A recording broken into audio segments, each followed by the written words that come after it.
Fy faen! Dette her er bare helt magisk.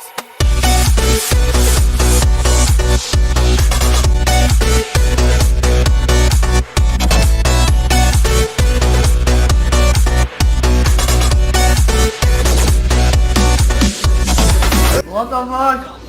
Er det sånn collision av, eller noe? Ja, collision er on by default. Gøy. Er det noen regler om hva vi kan bruke? Nei. Har vi 13 sekunder på oss, eller? Ja. Ok, still dere opp. Fort. 4, 3, 2, 1. 5, 4, 3, 2, 1. Jo mer ting du bruker for å bygge, segere går det. Oi, Martin har booster på seg. Jeg har ikke det, nei. Det er ikke lov, det. Faen, hvor en fart på det. Der var det.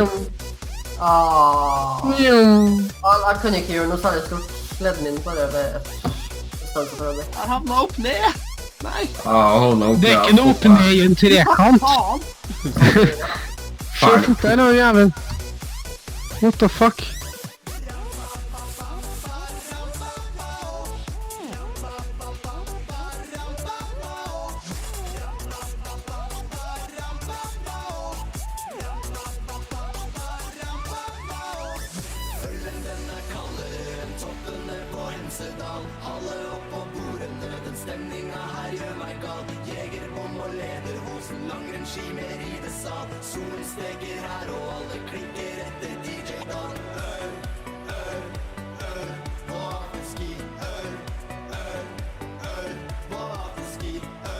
Skjer noe et år, eller?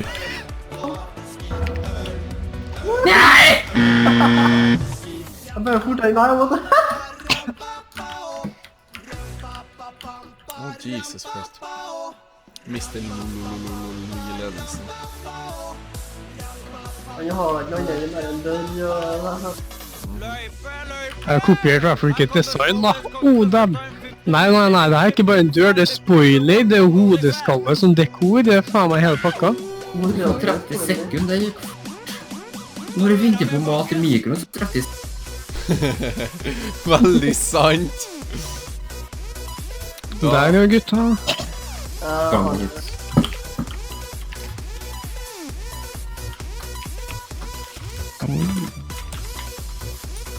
Faen er det? Entrapment. Jeg vil at alle som skal fortelle litt om sledene sine. Kan begynne.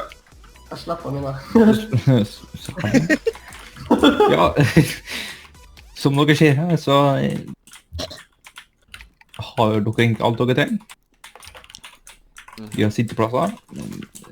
Vi har en brusautomat. Og så har vi en ovn her, en vaskemaskin, kjøleskap. Og så har vi da setupet her da.